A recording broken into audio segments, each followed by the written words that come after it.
안녕하세요. 레슨업 자동차의 모든 것 박진아입니다. 이번 시간도 이하나 씨 모셔보겠습니다. 안녕하세요. 안녕하세요. 오늘 분위기가요. 의도한 게 아닌데 굉장히 상반돼 보여요. 그죠? 네.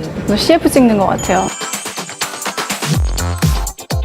지난 시간에 저희가 지입차 사기 피해, 그중에서 오해할 수 있는 부분에 대해서 좀 알아봤었는데요. 이번 시간은 가장 예민하고 가장 궁금해하는 급여 체계에 대해서 좀 알아보려고 해요. 네.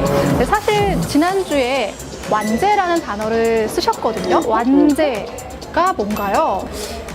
이 지입차에서 급여를 받으실 때 완제, 무제, 매출 이렇게 나눠져요.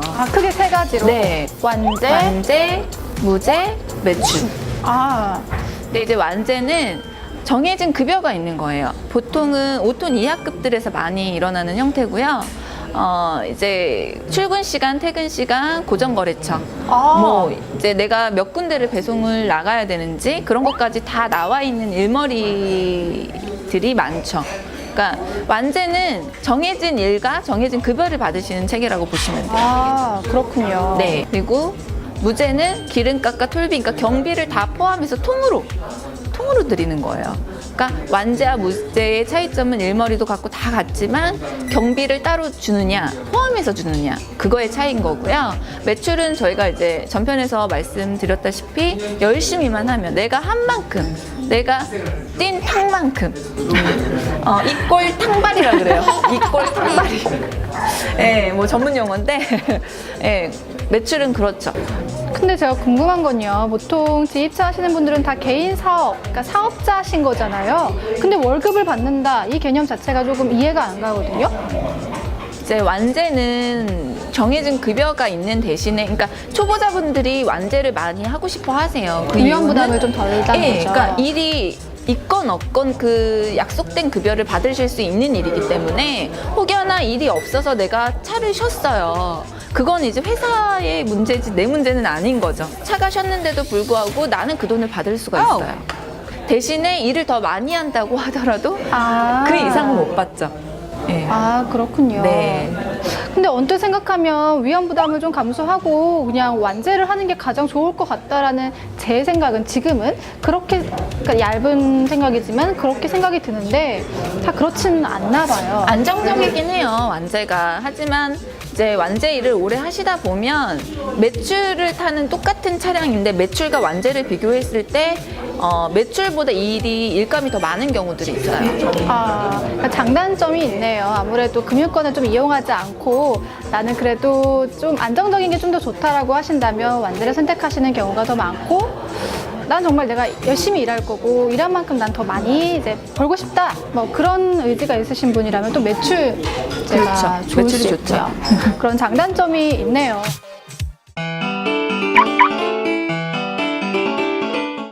그 다음으로 이제 또 상담을 해봐야겠죠. 궁금하시죠? 오늘은 어떤 상담이 또 네. 들어와 있을까? 네, 한번 읽어볼게요.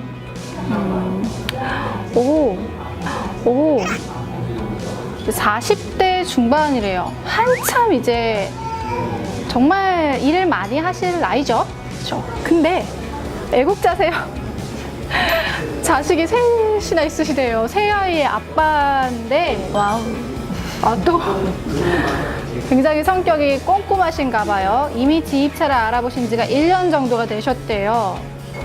근데 좀 문제는요, 모아둔 돈이 아무래도 이제 아이들이 많이 있다 보니까 뭐 지금은 직장 생활을 하고 계시고요. 근데 모아둔 이제 금액이 전혀 없으셔서 이제 금융권을 이용하셔야 된다고 해요. 근데 본인 스스로가 신용에 대해서 좀 많이 불안해 하셨거든요. 뭐 저는 어느 정도 상황인지는 모르지만 신용이 안 좋으시다는 말씀이신가요? 예, 좀 될까요? 좀 많이 고민을 좀 하셨어요. 약간 추상적인 것 같기는 한데 이런 분들이 상담을 온다면 어떻게 좀 상담을 할 수 있을까요? 정리를 해볼게요. 네. 세 아이의 아빠. 네, 그쵸. 돈을 많이 버셔야 되네요. 그쵸. 그리고 40대 중후반이면 뭐 체력은 걱정이 없네요. 근데 이게 참 그래요. 만약에 이런 경우는 굉장히 안 좋은 경우예요. 돈도 많이 벌어야 되고 신용 상태도 좋지 않고 정말 이분은 만약에 지입차를 하실 마음이시라면 마음을 정말 굳건히 하고 들어오셔야 돼요. 신용도 좋지 않은 상황이라면 분명히 경제적인 상황이 좋지 않은 상황일 테고 어렵게 시작을 하시는 거란 말이죠. 이제 새아이 아빠면 보통 분들보다는 더 많이 버셔야 될 테고. 어떤 차를 하면 좀 더 좋은지, 뭐 매출차가 좋을지, 무제, 완제. 매출, 돈을 많이 벌 수 있는 매출. 매출차를 해야겠군요. 네. 매출차를 해야 되고, 힘이 좀 아직 넘치실 나이니까 5톤 이상이 더 좋을까요? 매출차는 보통 5톤 이상이에요. 아, 그렇군요. 이제 근무를 하시게 되면 자리는 안정적으로 잡으실 수 있을 거예요. 대신에 회사의 도움이 필요하죠. 회사에서 일감을 계속 줘야 돼. 다른 분들보다 많이 줘야 되니까. 그러니까 협력을 하셔야 돼요, 서로. 그럼 제가 궁금한 게요. 이분이 또 특징이 1년 동안 지입차를 알아보셨대요. 그러다 보면 아무래도 좀 여러 군데 운수회사를 다녀보셨을 테고, 말씀하신 것처럼 신용에 관해서 가장 많이 궁금했기 때문에 우리가 흔히 신용조회라고 하죠. 그런 것도 좀 많이 하셨대요. 그래서 더 걱정을 하시더라고요. 우리가 흔히 한간에 신용조회만 많이 해도 신용이 떨어진다, 이런 얘기들을 하거든요.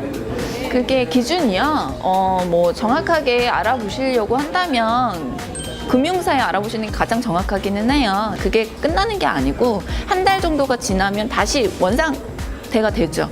그러니까 그렇군요. 나빠지기보다는 경고 메시지가 뜨는 거예요. 그러니까 그런 부분이 있긴 한데 신용도가 많이 떨어지거나 그런 거는 아니에요. 대신에 너무 많이 조회를 하시면 안 되긴 하고요. 한 달에 한 3번 정도?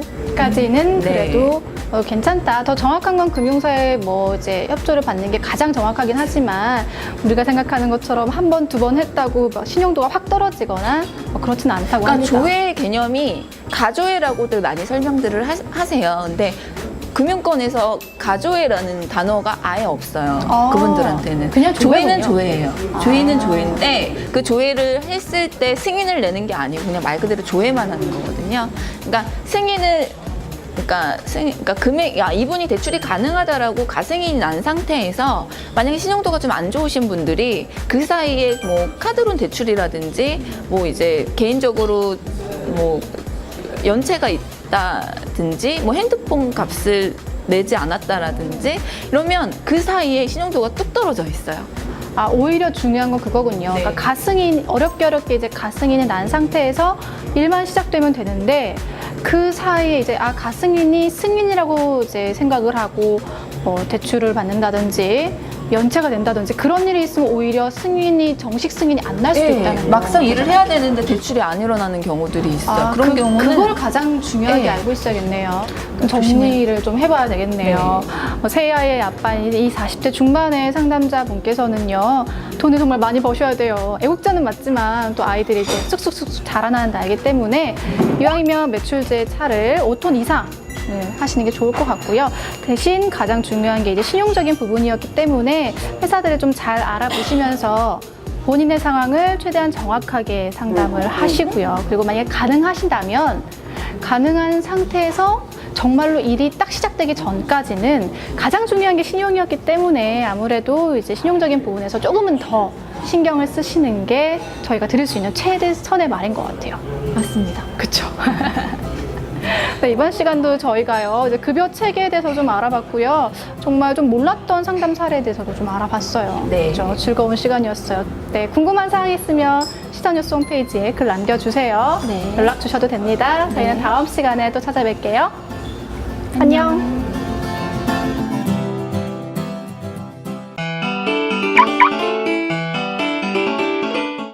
안녕하세요. 이하나입니다. 이번 주 키워드는 야간 운전 시 주의사항입니다.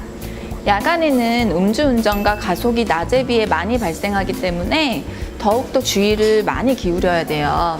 특히 야간에는 빛이 부족하고 대부분 전조등 불빛에 의존해서 달리기 때문에 운전자의 체감 속도는 낮에 비해 한 30% 정도가 더 늘어나요. 그만큼 위험하다는 의미죠.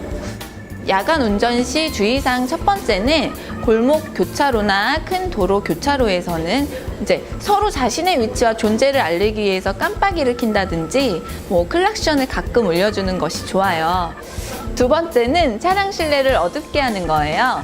차량 실내가 밝으면 운전자는 조금 더 좋을 수 있지만 상대방에게는 오히려 불빛이 너무 강해서 이제 사고의 유발이 될 수가 있는 요인이 되죠. 때문에 어쩔 수 없는 사항을 제외하고서는 반드시 차량 실내는 어둡게 해야 합니다. 세 번째는 유리창을 깨끗하게 하는 거예요. 유리창이 더러울 경우에 시야가 흐려질 뿐만 아니라 빛이 번져 보이는 산란 현상이 유발될 수 있기 때문이죠.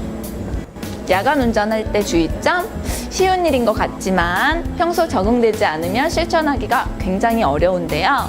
오늘부터라도 꼭 기억하시고 안전 운전하시기 바랍니다. 이하나의 키워드였습니다.